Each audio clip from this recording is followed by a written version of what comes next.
Real quick, I wanted to talk about the buttons right by the stairwell. There's a lower set of buttons and an upper set of buttons. We'll talk about the lower ones first. First of all, this is a carbon monoxide alarm, and you don't have to mess with this. You just have to change it, I think, every 10 years or whatnot. This switch is the awning, the retractable awning out here, and it just goes in and out. Once the awning is out, you can turn that awning light on. And so up is on, down is off, but just make sure that's off before you retract it and put it away. This is not one of those all or nothing. So like the slide outs is once you start, you can't stop. This awning, you can actually just do it incrementally. So if you wanted to sweep off or clean it as you rolled it in, that's totally fine. The next button is the power step button. Essentially is when you, most of the time, this power step button will just be an on position, and it just automatically will extend and retract the steps every time you open and close the door. The only time you're gonna wanna shut this off is when you're at camp or you're parked it at home and you're cleaning it and you just don't want the door, you don't want the stairs to come in and out every time you open the door. For example, like if you're at camp, people are coming in and out all the time, and it's just going to be unnecessary wear and tear on the stairs. So by flipping this off, then the stairs will just stay. Even if you open and close the door, the stairs will just stay there and allow you to go in and out of camp. Now, there is a safety feature that if you happen to start up the motor for the RV, the stairs will just retract automatically just in case you don't try to drive off with the stairs on there.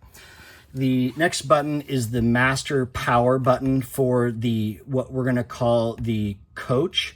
The coach is basically the living quarters of the RV as opposed to the cockpit, which is really the vehicle part of the RV.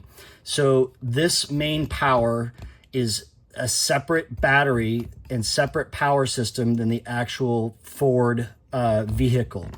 And so essentially you're going to want this power just to be on for all the lights to work, the switches to work, all of the stuff to work. When you are storing it, then you're going to flip this power off, and it's spring loaded and the power shuts off, and it's just kind of a master kill. Now, even with this power off, the stairs will still retract because the stairs are connected to the vehicle battery, and also the auto leveling system will still work because that's connected to the vehicle battery as well. But essentially, with this master power switch off, nothing else will work. So again, you can turn it on, the red light will come on, and you know your master power is on. Moving up to the top layer of buttons, this is pretty self-explanatory. These are just the outside scene lights, for underneath your awning. They can just turn a couple lights on. And this basically light switch just turns on your lights in the kitchen. You can see these lights go on and off with the kitchen. There are other individual lights that can be turned off under the cabinets or like these accent lights. A lot of those are just individually controlled, but this is kind of like your master light switch. This outlet is one of 3 outlets that's actually energized by the battery inverter. So when you're not connected to any kind of other power source like shore power, this outlet is energized by the battery if the master power is on.